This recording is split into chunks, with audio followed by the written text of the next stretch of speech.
A very very good morning to all of you. आप सबका educational platform Gurukul by Vikas में स्वागत है।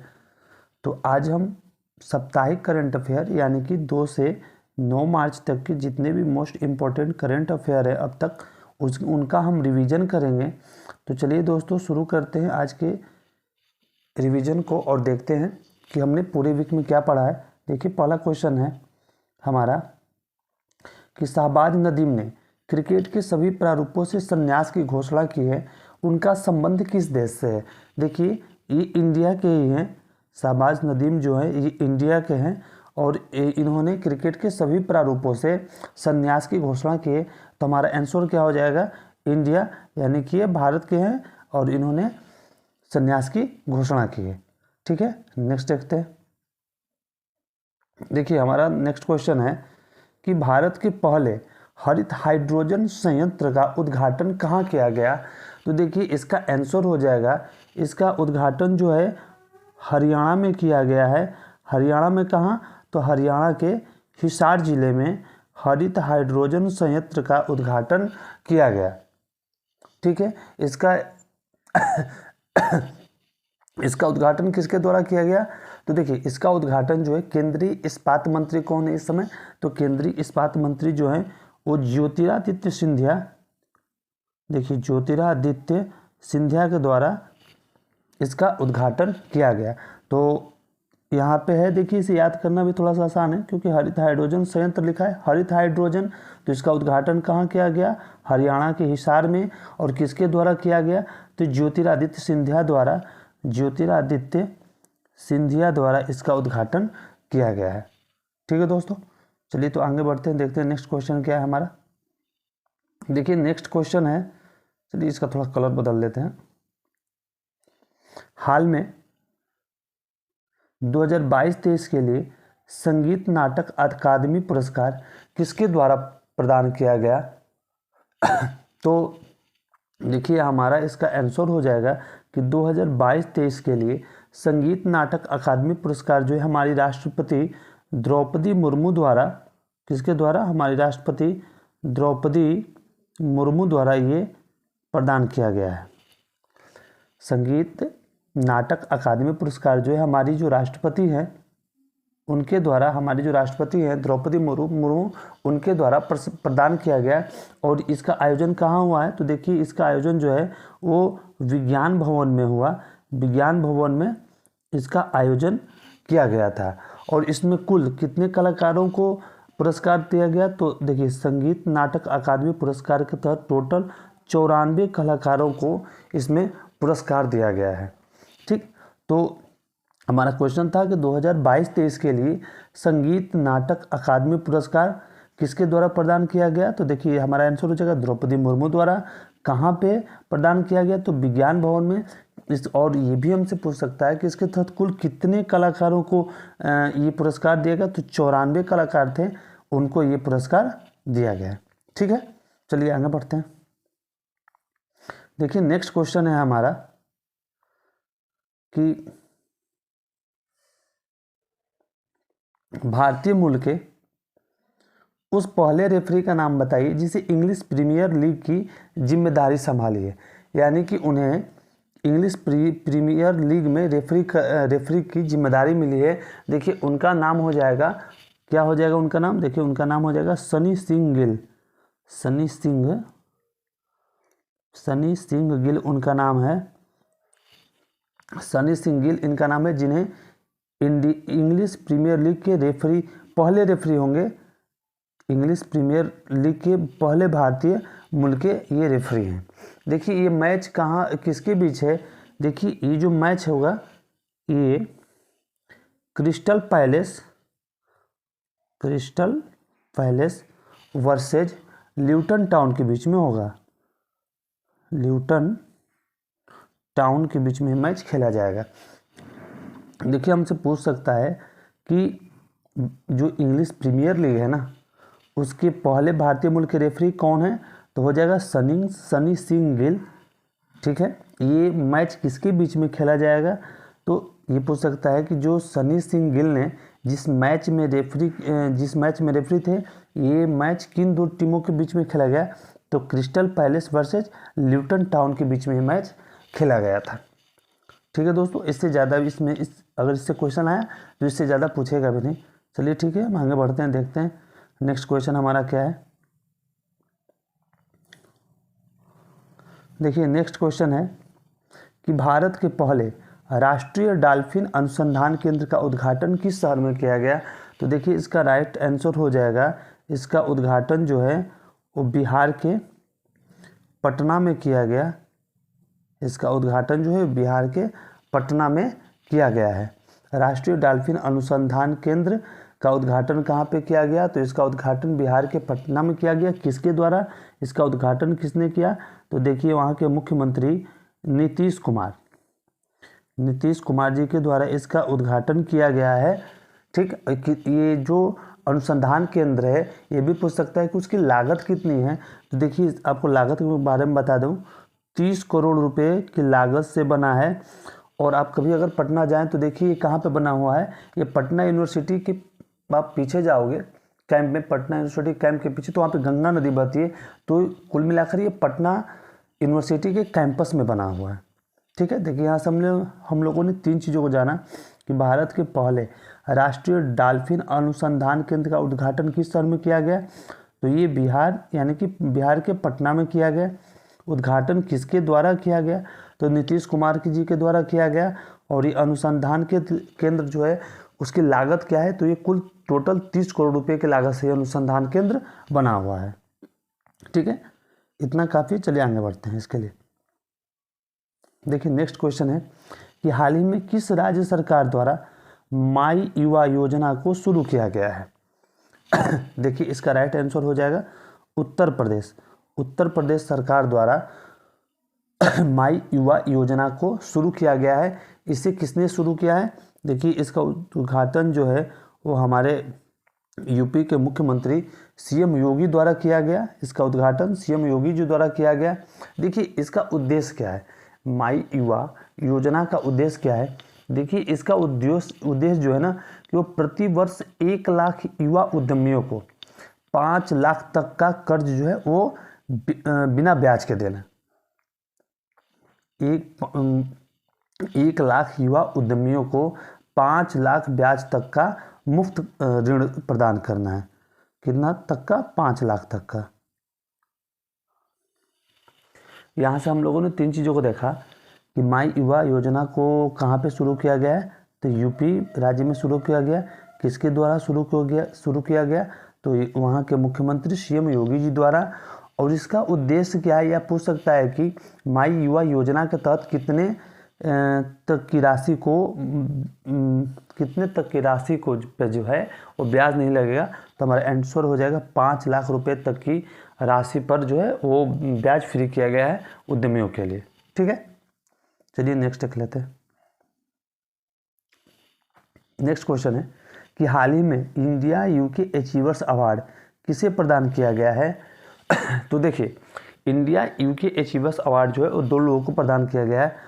पहली है हमारी आसमा खान और दूसरी है हमारी जोया अख्तर।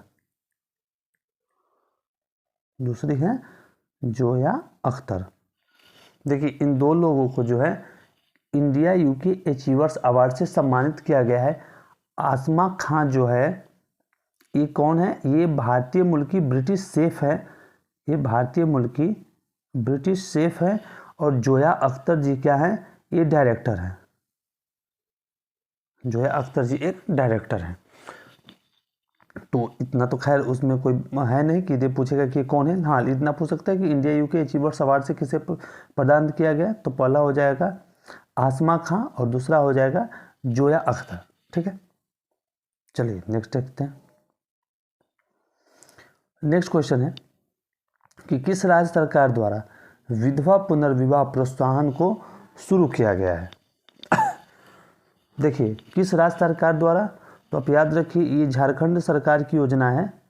ये झारखंड सरकार की योजना है। झारखंड सरकार ने विधवा पुनर्विवाह प्रोत्साहन योजना को शुरू किया है। किसके द्वारा शुरू किया गया, वहाँ के सीएम कौन है अभी फिलहाल में, देखिए अभी फिलहाल में वहाँ के सीएम बने हैं चंपई सोरेन। चंपई सोरेन के द्वारा ये जो योजना है शुरू किया गया है। ठीक है, इसमें है क्या, मतलब विधवा पुनर्विवाह प्रोत्साहन योजना है। इसका उद्देश्य क्या है और इसमें क्या है, देखिए इसका उद्देश्य है कि राज्य की विधवा महिलाओं को 2 लाख रुपए तक की प्रोत्साहन राशि देना। मतलब कि मान लीजिए जो भी विधवा औरतें हैं अगर वो शादी करती हैं तो उन्हें 2 लाख तक की प्रोत्साहन राशि जो है शादी के समय राज्य सरकार द्वारा प्रदान की जाएगी।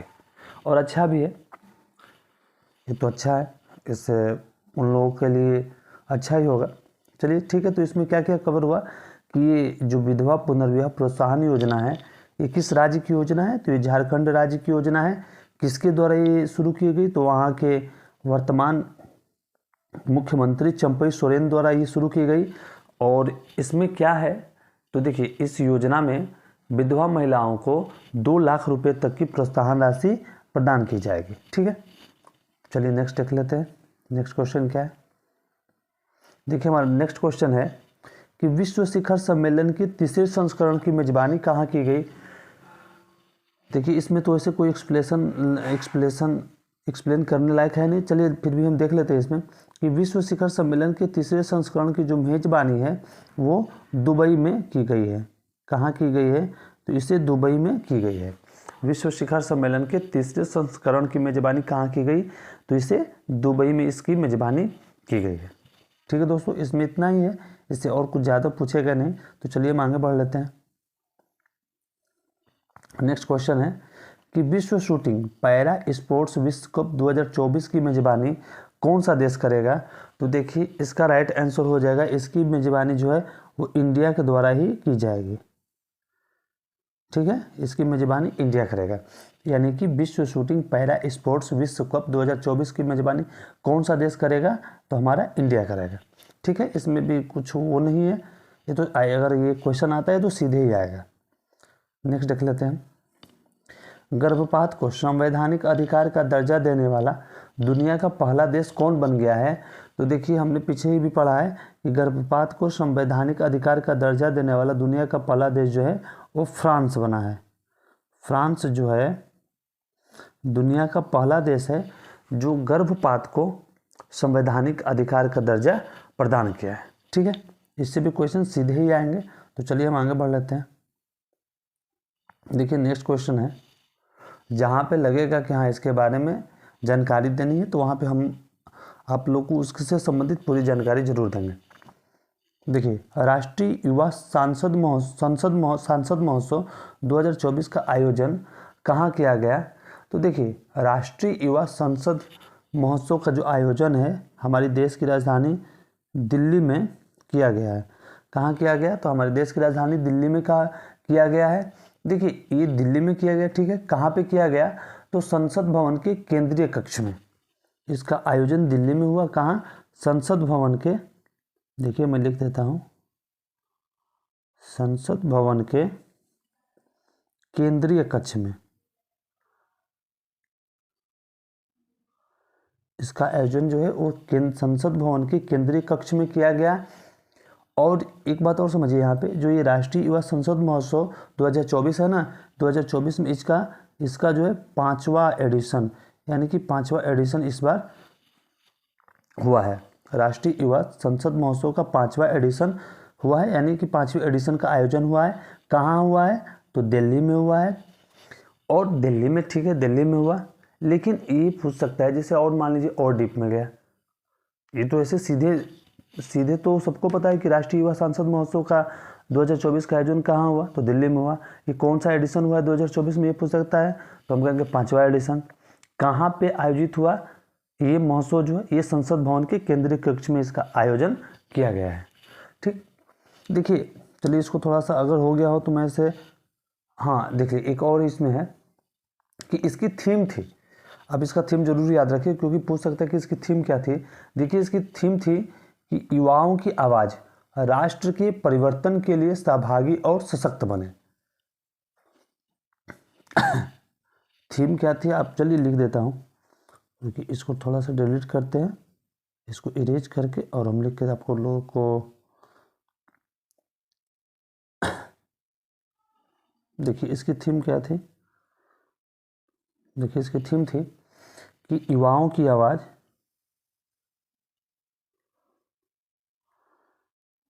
युवाओं की आवाज़ राष्ट्र के परिवर्तन के लिए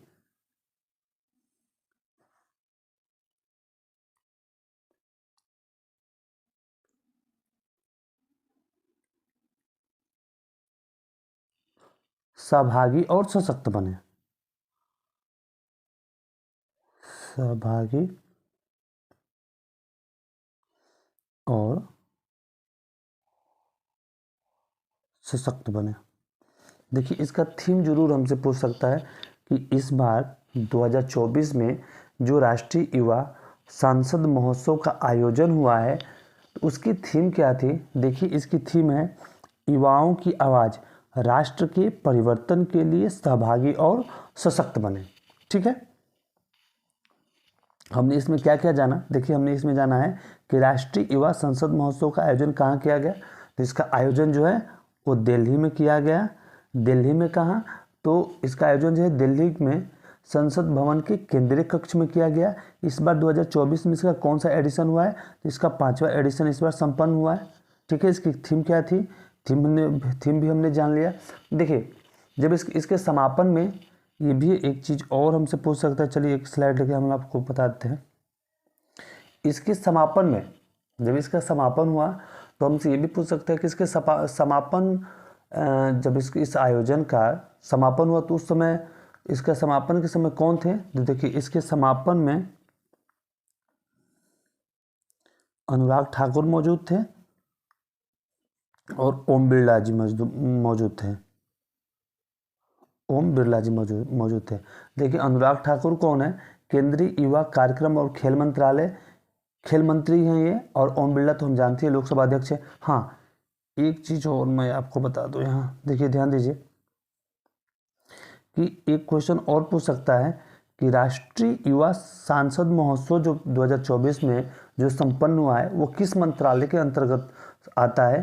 तो ये आता है केंद्रीय युवा कार्यक्रम और खेल मंत्रालय के अंतर्गत ये आएगा। किस मंत्रालय के अंदर, आप लोग एक बार वीडियो को जरूर पॉज कीजिए, जो मैं कह रहा हूँ उसे एक बार नोट जरूर कर लीजिएगा किस मंत्रालय के अंतर्गत आता है। तो चलिए मैं मंत्रालय आप लोग को लिख के दिखा भी देता हूँ। देखिए ये किस मंत्रालय के अंतर्गत आएगा, केंद्रीय युवा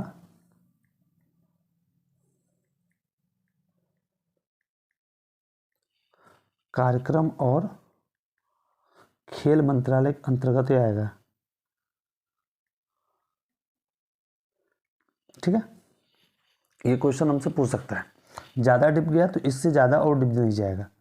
चलिए ठीक है, इसके लिए इतना बहुत है, हम आगे बढ़ जाते हैं। देखिए नेक्स्ट क्वेश्चन है कि भारत की पहली अंडर वाटर मेट्रो का उद्घाटन किस राज्य में किया गया। देखिए इसका उद्घाटन जो है ये हमारा हुआ है पश्चिम बंगाल में, यानी कि वेस्ट बंगाल में इसका उद्घाटन हुआ है। पश्चिम बंगाल में इसका उद्घाटन हुआ, किसके द्वारा किया गया, तो हमारे पीएम नरेंद्र मोदी जी द्वारा इसका उद्घाटन किया गया है। इसका उद्घाटन जो है हमारे पीएम नरेंद्र मोदी जी द्वारा किया गया है। ठीक है, चलिए इसमें आगे बढ़ लेते हैं। नेक्स्ट है कि साइबर क्राइम और स्पैम कॉल से निपटने के लिए हाल ही में कौन सा डिजिटल प्लेटफॉर्म लॉन्च किया गया है। तो देखिए ये चक्षु प्लेटफॉर्म को लॉन्च किया गया है।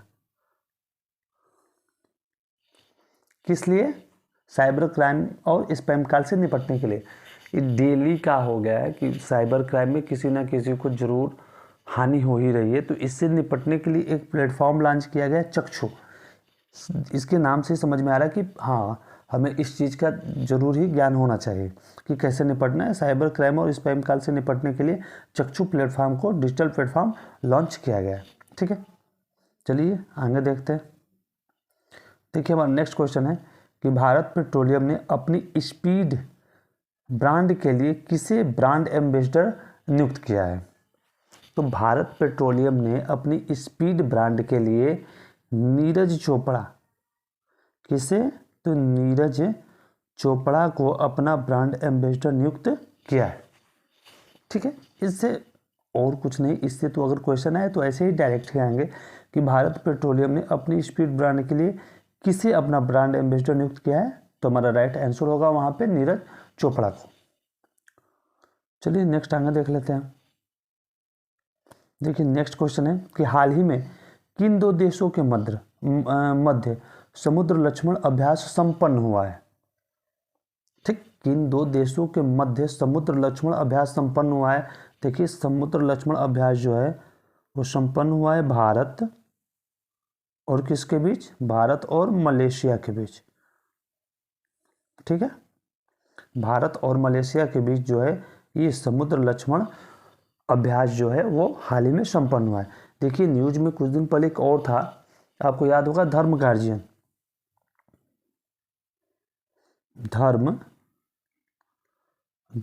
जो है ये जो है अभ्यास किन दो देशों के बीच संपन्न हुआ है। तो देखिए आप लोग कमेंट करके ही बताइएगा किन दो देशों के बीच संपन्न हुआ है। वैसे मैं आप लोग को जरूर बता दूं, धर्म गार्जियन जो है ये भारत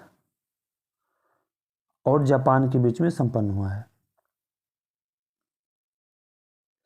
धर्म गार्जियन जो है भारत और जापान के बीच में संपन्न हुआ है। ठीक है, ये एक्सरसाइज होते रहते हैं, तो आप एक्सरसाइज को जरूर ध्यान रखें, क्योंकि एक्सरसाइज से एक क्वेश्चन श्योर ही पूछ ले जाते हैं। ठीक है, इसमें इतना सफिशिएंट है। चलिए नेक्स्ट देख लेते हैं। देखिए नेक्स्ट क्वेश्चन है कि किस शहर में केंद्रीय मंत्री स्मृति ईरानी ने हज सुविधा मोबाइल ऐप को लॉन्च किया है। तो देखिए इसका देखिए इसे कहाँ लॉन्च किया गया, तो इसे दिल्ली में लॉन्च किया गया है। केंद्रीय मंत्री स्मृति ईरानी द्वारा हज सुविधा मोबाइल ऐप को दिल्ली में लॉन्च किया गया है। देखिए इसे क्यों लॉन्च किया गया, देखिए एक तरह से आप कहो ना तो ये ऐप जो है एक तरह से हज यात्रियों के लिए गाइड का काम करेगी। ये हज यात्रियों के लिए गाइड का काम करेगी। मान लीजिए कोई हज यात्री है, वो किसी भीड़ में या कहीं उसका स्वास्थ्य खराब हो गया, तो जो ट्रैकर है ना उस ऐप के माध्यम से उसे ढूंढ लेंगे कि हाँ ये इस स्थान पे है। हाँ, एग्जाम में आने वाला एक और पॉइंट है कि ये ऐप जो है वो कितनी भाषाओं में उपलब्ध है, तो ये आप थोड़ा सा नोट कीजिए। ये 10 लैंग्वेज में ये ऐप जो है मौजूद है, यानी 10 भाषाओं में इस ऐप को लॉन्च किया गया है। ठीक है, नेक्स्ट देखते हैं। देखिए नेक्स्ट है कि सीमा सुरक्षा बल की पहली महिला स्नाइपर है, ये स्नीपर नहीं है, स्नाइपर है, कि सीमा सुरक्षा बल की पहली महिला स्नाइपर कौन बनी है। तो सीमा सुरक्षा बल की पहली महिला स्नाइपर जो है उनका नाम है सुमन कुमारी। सुमन कुमारी को सीमा सुरक्षा बल ने पहली महिला स्नाइपर नियुक्त किया है। ठीक है, ये एसएसबी में क्या है, तो देखिए सुमन कुमारी जी जो हैं ये एसएसबी में भी फिलहाल में एसआई के पोस्ट पर नियुक्त है। ठीक है, ये भी डायरेक्ट आने वाला ही क्वेश्चन है, इसमें डीप में तो कुछ है नहीं। ठीक है, आगे बढ़ जाते हैं अब। देखिए नेक्स्ट है कि सर्वाधिक आयुष्मान कार्ड जारी करने वाला देश का पहला राज्य कौन बन गया है। तो सर्वाधिक आयुष्मान कार्ड जारी करने वाला देश का पहला राज्य जो है वो है हमारा उत्तर प्रदेश। यूपी जो है वो सर्वाधिक आयुष्मान कार्ड जारी करने वाला देश का पहला राज्य बन गया है। हाँ, इसमें एक और है, नोट कीजिए, ये पूछ सकता है कि कितने आयुष्मान कार्ड जारी हुए हैं। तो देखिए इसमें 5 करोड़ आयुष्मान कार्ड इसके तहत जारी किया गया है। यूपी गवर्नमेंट के द्वारा 5 करोड़ आयुष्मान कार्ड जारी किए गए हैं। इसके तहत जो है यूपी जो है देश का पहला सर्वाधिक आयुष्मान कार्ड जारी करने वाला राज्य बन गया है। ठीक है, चलिए इसमें और नेक्स्ट देख लेते हैं क्या है। कौन सा देश तंबाकू की बिक्री पर प्रतिबंध को हटाने वाला पहला देश बना है। यानी कि तंबाकू की बिक्री पे जो प्रतिबंध होता है उस प्रतिबंध को उस देश के द्वारा हटा दिया गया है। ये देश का नाम कौन है? तो ये है न्यूजीलैंड।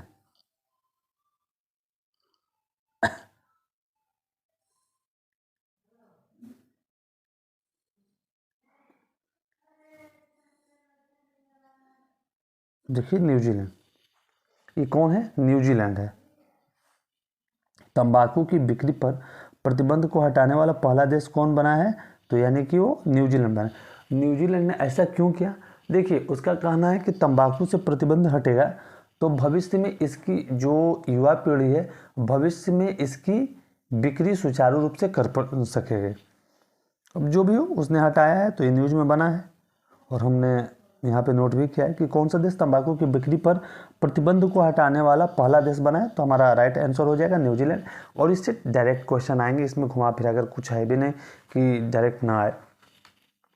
चलिए नेक्स्ट देख लेते हैं। हाल ही में किसे महाराष्ट्र भूषण पुरस्कार 2023 प्रदान किया गया? तो देखिए महाराष्ट्र भूषण पुरस्कार 2023 जो है वो डॉक्टर प्रदीप महाजन को प्रदान किया गया। किसे प्रदान किया गया? तो ये प्रदान किया गया है डॉक्टर प्रदीप महाजन।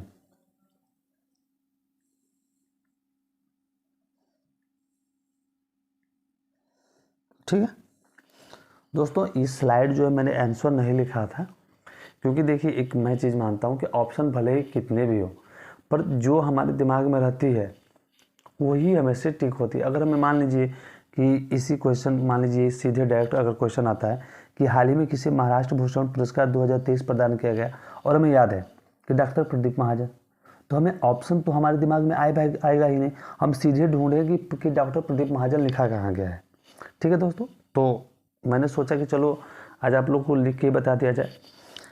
दोस्तों एक चीज़ और कहना चाहूँगा कि अगर ये वीडियो आप लोगों को पसंद आ रहा हो, अगर अच्छा लग रहा हो तो प्लीज़ हमारे इस सेशन वीडियो को लाइक करें और शेयर करें और हमारे चैनल को जरूर सब्सक्राइब कर लें। ठीक है, चलिए देखते हैं क्या था कि हाल ही में किसे महाराष्ट्र भूषण पुरस्कार 2023 प्रदान किया गया। तो हमारा राइट आंसर हो जाएगा डॉक्टर प्रदीप महाजन को ये पुरस्कार प्रदान किया गया है। ठीक है, आगे देख लेते हैं। हाल ही में ब्रजेश मेहरोत्रा को किस राज्य का नया मुख्य सचिव नियुक्त किया गया है? तो देखिए ब्रजेश मेहरोत्रा को जो है वो बिहार राज्य का नया मुख्य सचिव नियुक्त किया गया है। ये भी डायरेक्ट ही आने वाला क्वेश्चन है तो इसमें कुछ नहीं। चलिए आगे बढ़ते हैं। नेक्स्ट है, हाल ही में बेस्ट ऑफ आशा भोसले पुस्तक का विमोचन किसके द्वारा किया गया है? तो देखिए इसका राइट आंसर हो जाएगा अमित शाह, जो कि हमारे गृह मंत्री हैं। अमित शाह जी के द्वारा बेस्ट ऑफ आशा भोसले पुस्तक का विमोचन किया गया है। ठीक है, चलिए आगे बढ़ते हैं। ब्लूमबर्ग बिलियनियर्स इंडेक्स द्वारा जारी अरबपतियों की सूची में प्रथम स्थान पर कौन है? तो देखिए इसका राइट आंसर हो जाएगा जेफ बेजोस। कौन? तो जेफ बेजोस जो है इसमें टॉप रैंक पे हैं। कितने अरब डॉलर के साथ? पिछले क्लास में मैंने डिस्कस भी किया था, चलिए बताता हूँ। 197 अरब डॉलर के साथ ये पहले स्थान पे हैं। दूसरे स्थान पे हमारे हैं पहले स्थान पे ये हैं, दूसरे स्थान पे हैं बर्नार्ड अर्नाल्ट 195 अरब डॉलर के साथ और तीसरे स्थान पे हैं हमारे एलन मस्क 192 अरब डॉलर के साथ। तो ये क्वेश्चन जो है आपसे तीन तरह से पूछ सकता है कि ब्लूमबर्ग बिलियनियर्स इंडेक्स द्वारा जारी अरबपतियों की सूची में प्रथम स्थान पे कौन है? तो ये तो मान लीजिए डायरेक्ट क्वेश्चन हुआ कि जेफ बेजोस। हाँ, ये जरूर पूछ सकते हैं कि थर्ड स्थान पे कौन है। ये पूछ सकता है कि तीसरे स्थान पे कौन है। तो देखिए जो थर्ड स्थान पे है वो है एलन मस्क तीसरे स्थान पे कितनी पूंजी के साथ है? तो ये है 192 अरब डॉलर के साथ जो है ये तीसरे स्थान पर बने हुए हैं। ठीक है दोस्तों, चलिए नेक्स्ट दूसरे स्थान पर कौन थे ये भी आप नोट कर लीजिएगा। बर्नार्ड अर्नाल्ट 195 अरब डॉलर के साथ ये दूसरे स्थान पर है। ठीक है, आगे देखते हैं। तो दोस्तों आज के लिए इतना ही था। देखिए जितने भी मोस्ट इम्पोर्टेंट करेंट अफेयर है इस सप्ताह के, यानी 2 से 9 मार्च तक के, 2 से 9 मार्च तक के जितने भी मोस्ट इम्पोर्टेंट करेंट अफेयर हैं हमने उन सबको कवर किया, सबको कवर कर लिया है। तो दोस्तों प्लीज़ अगर आपको ये सेशन अच्छा लगा हो तो हमारे चैनल को लाइक करें, शेयर करें, कमेंट करें, सब्सक्राइब करें और अपने दोस्तों तक ज़रूर पहुंचाएं। देखिए इसका मैंने शायद आंसर जो हटा दिया है, लिख देता हूँ एक बार फिर से। जेस